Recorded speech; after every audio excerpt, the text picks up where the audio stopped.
All right, my friends. Today we will finish what we learned yesterday, and the rest of today's class I found last year. Last year we also learned the same thing with the commentaries. So I put it up, and you can see it's about half an hour long. But yesterday I said we would finish. Yesterday, right? I said we would finish this. What we started yet, what we began. Then we're talking about the three wells that Yitzchak, Isaac dug, and how they correspond to the three temples. Three temples. Now, it's known that there were already two temples. The Jewish people built two temples, and they were destroyed. But according to Judaism, there's going to be a third temple. And according to the enemies of Judaism, there will not be third temple. There will only be, that's it. After the second temple, that was it. God just had enough. And he left. And of course, they bring all sorts of twisted proofs and half facts and things like that. But the fact of the matter is, according to Jews, well, I think they have something to say in this whole business, is according to the Jews who really believe in the Torah, and that's what's been keeping us going. So they believe that there were two temples, and there's going to be a third temple. And this is also according to Kabbalah, according to Chassidut, the Rebbe Lubavitch, and all of the religious Jews, without exception, believe that there's going to be a third temple. No, there's no exception whatsoever. Okay, so here we have a hint for that, a metaphor at these three temples. And this is by the Kli Ykar. We said Rabbi Shlomo Lunchitz lived about 400 years ago.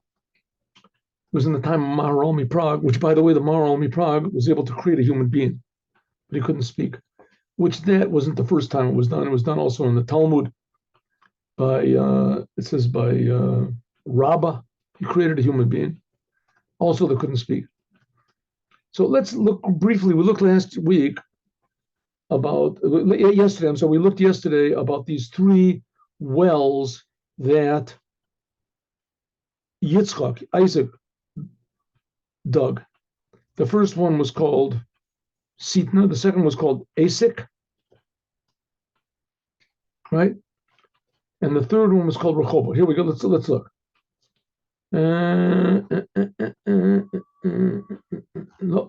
No, made a mistake here. Here we go.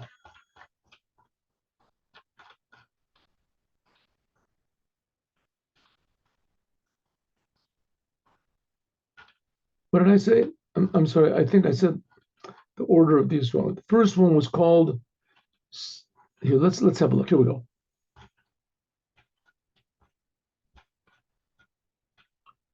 Sometimes details just pop away from my mind. Okay. That's right. Okay, so let's go. So it says, Vayeshev Yitzchak Yoshav. He dwelled and he dug at Berot, the wells of water that his father dug, and that the Plishtim emptied them out. They covered them over, I'm sorry.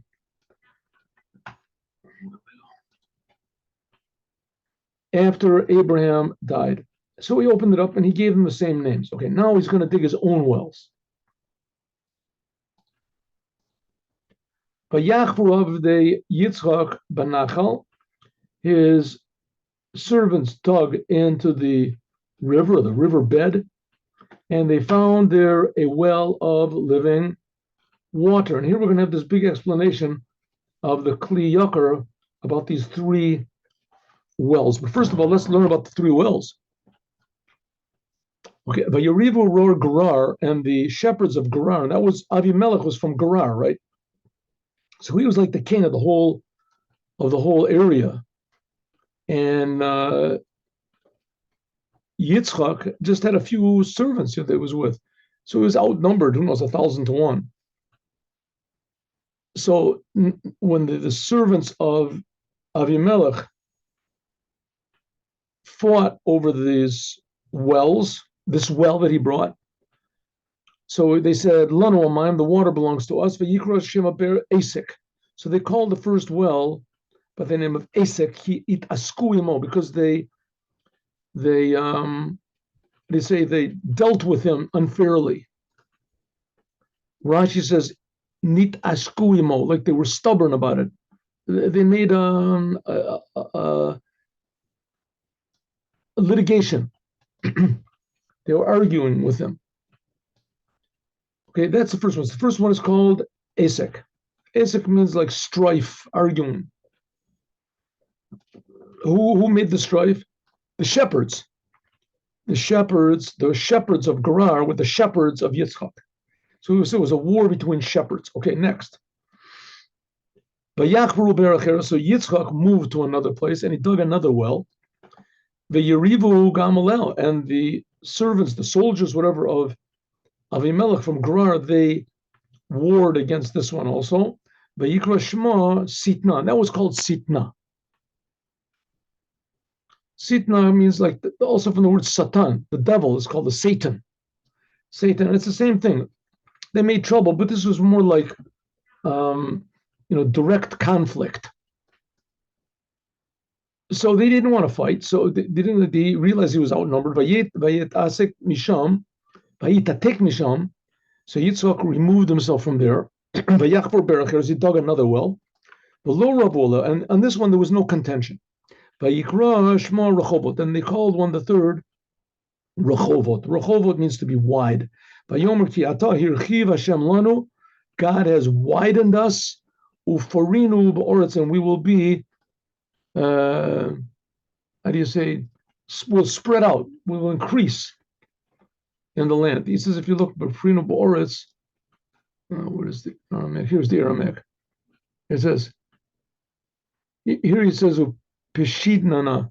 This is Aramaic, right? It says, V'nafush will be like wide, will spread out in the land. Okay, so 3 wells.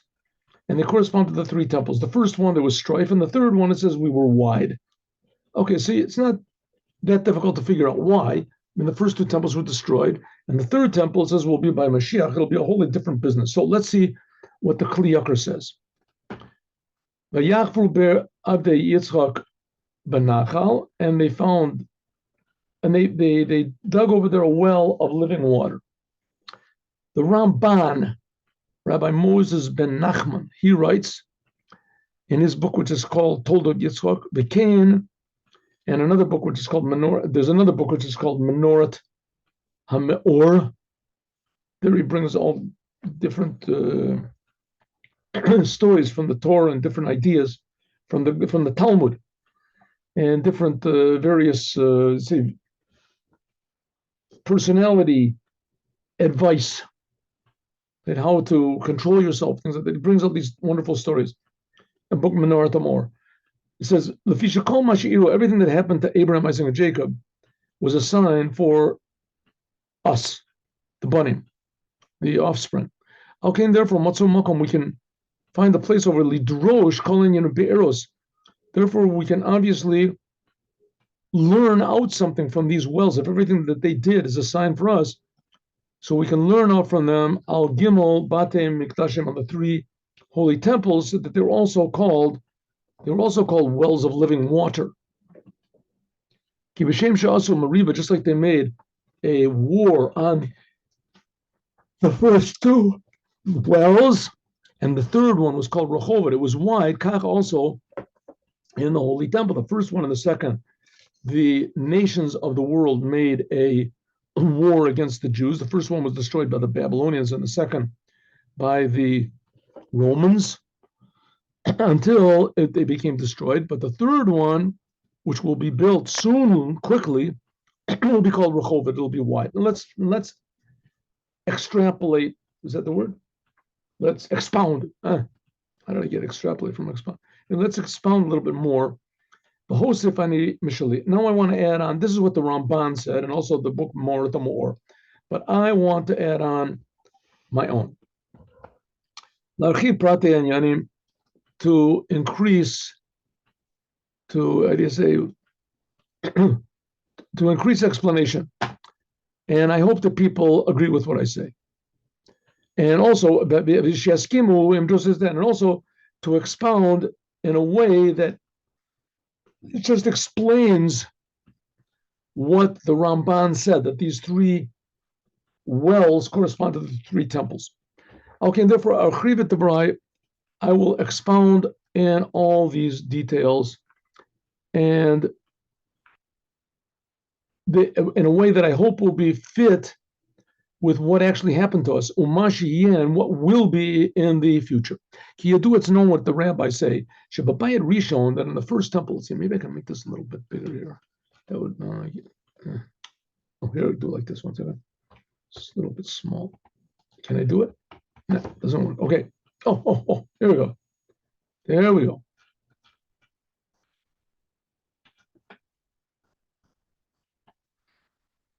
Okay.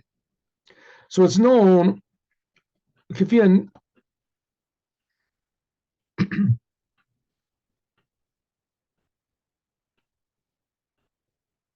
and also to explain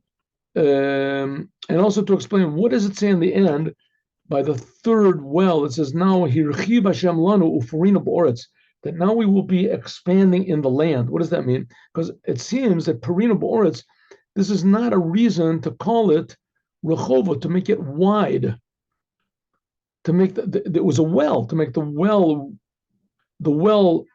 third well had no arguments on it, so it was called Rehovot, and it was easy. So what's it got to do with now we will expand in the land? That's talking about the people, not the well. So therefore, like this, Achiva Davor, Prati and Yanim, I will explain in as much detail as I can on what has happened to us and what will happen to us.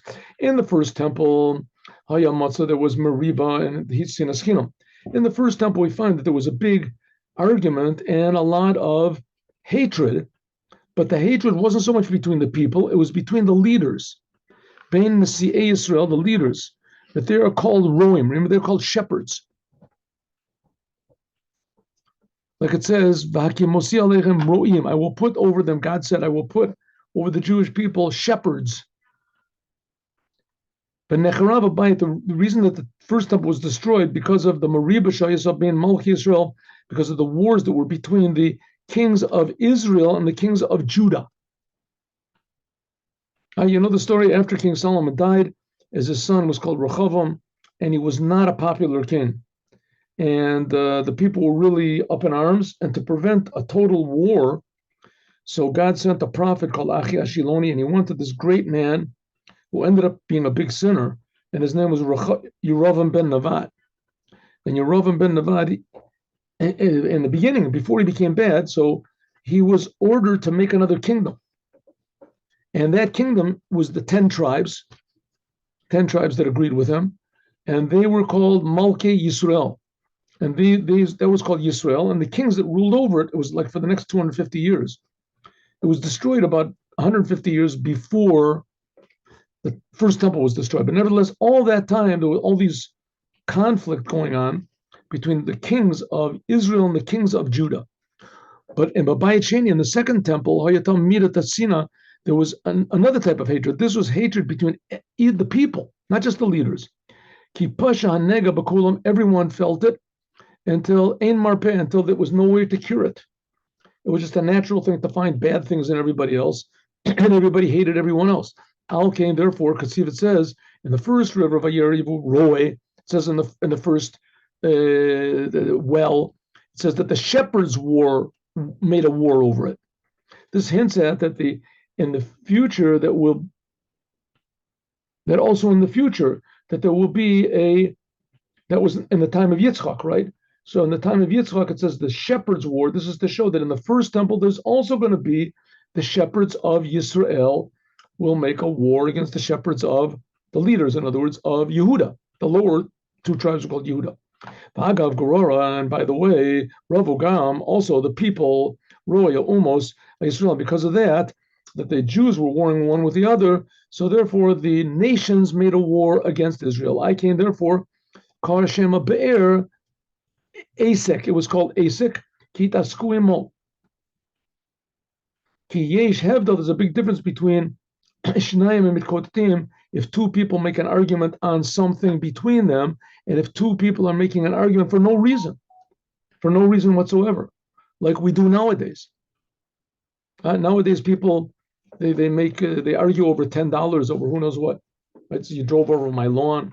This is the difference between the first temple and the second temple, because the hatred that was between the leaders of the Jewish people and the first temple, this was on an esek. It was on something real, namely kingship.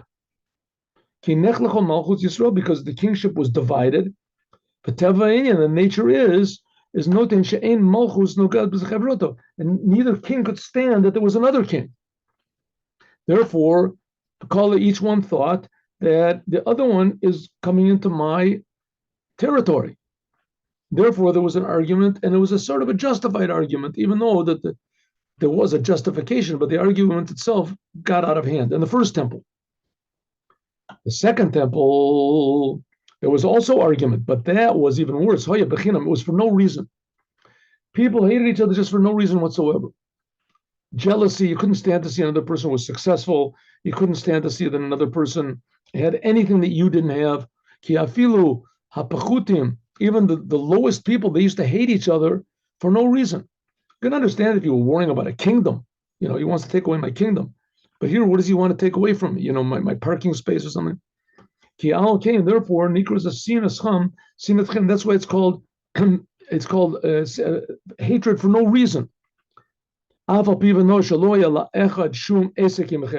Means that even though really there was no true reason for hating the other guy, right? You could have decided it other ways.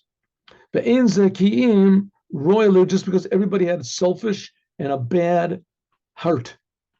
The Satan, so therefore the devil would dance between them. And they would trip them up one with the other, right? A person would say, good morning. The other guy would say, what? What did you say about my mother? Says about your mother. I didn't say anything about your mother. You're the one that says about my mother. My mother, yeah, you just mentioned mother, and they get in a big fight, and nobody said anything. Nobody really did anything. He just said good morning, right? And all of a sudden he thought that he was saying something about, I hope you go into mourning or something, whatever. That's the way people are nowadays. That began in the second temple.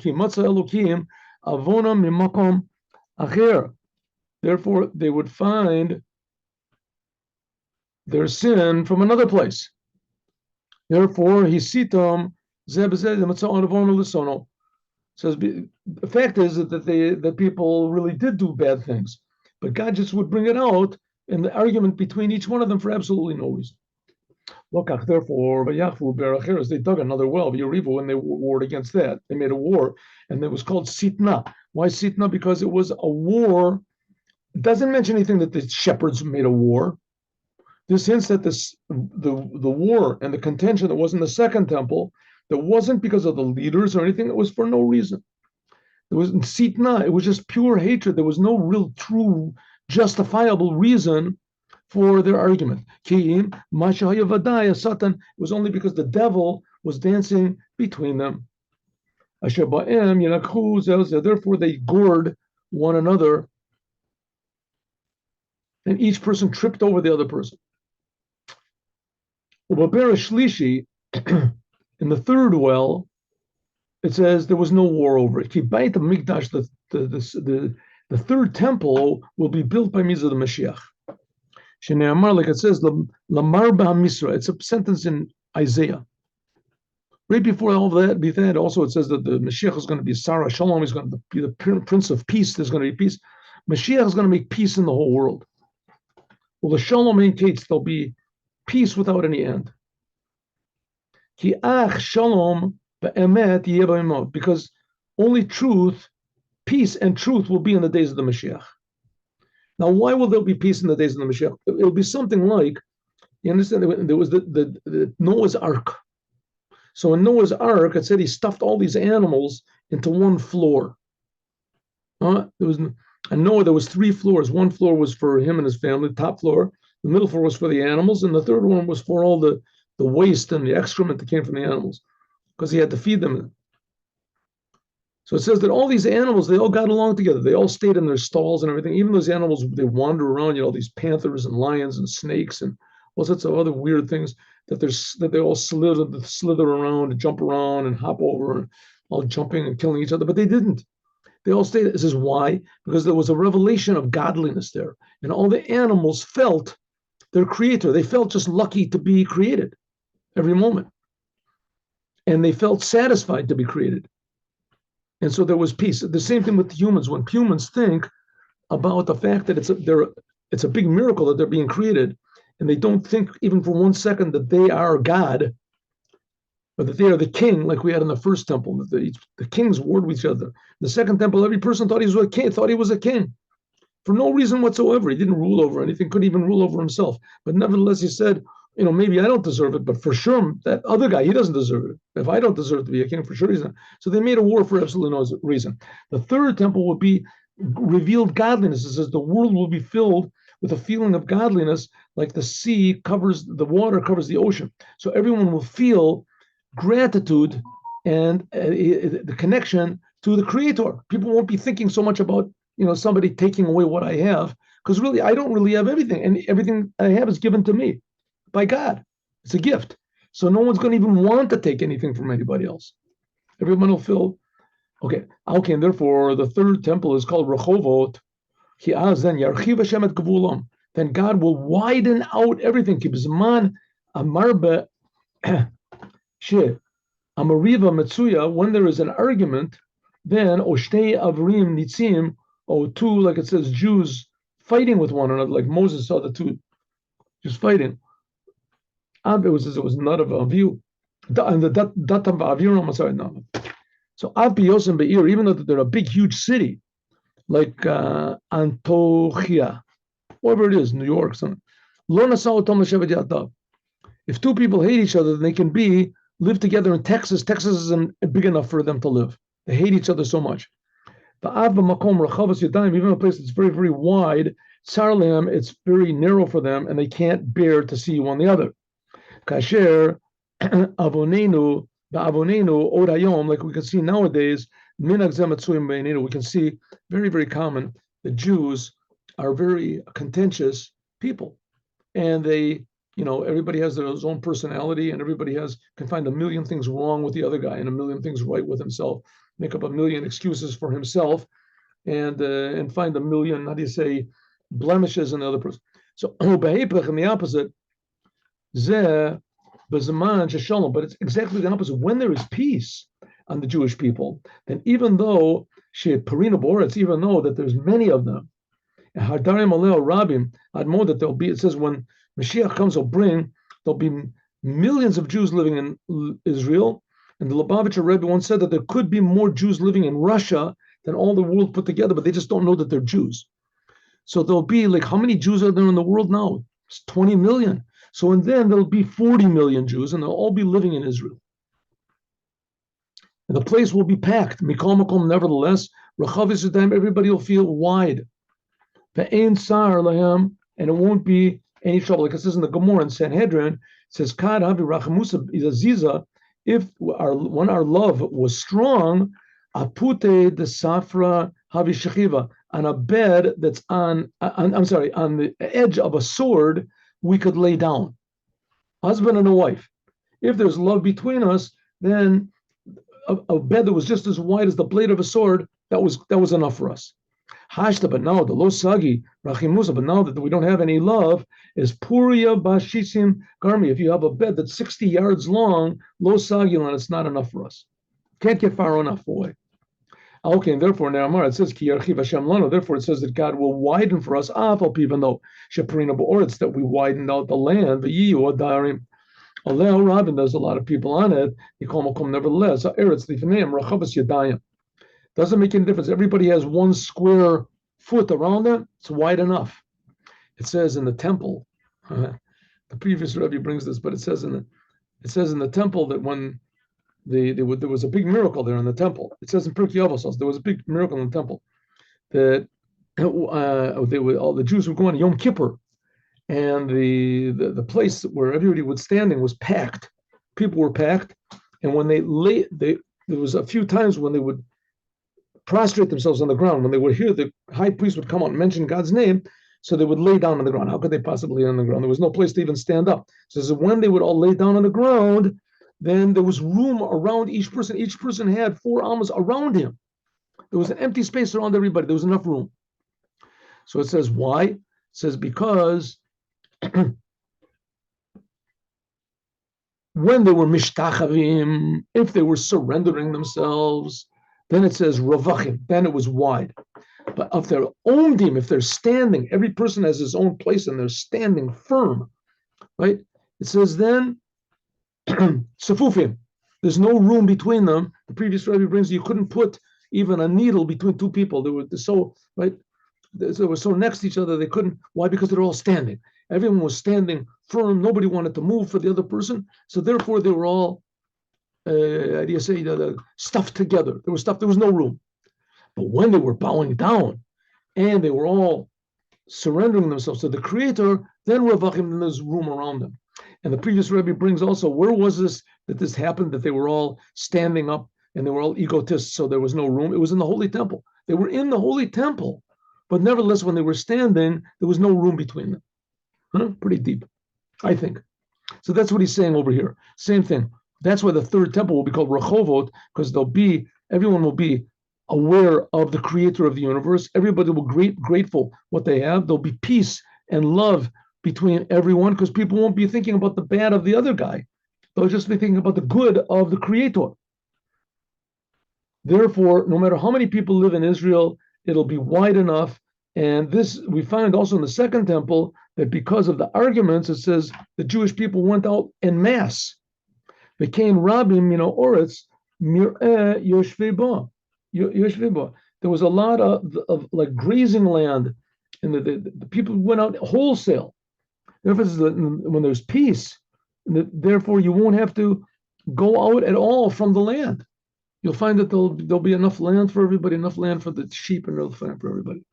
That represents the third temple. And if you want to see more about today's portion, look in the YouTube and you'll see the rest of today's class. Have a good day with Moshiach, and I'll see you tomorrow at 8:15 in the morning.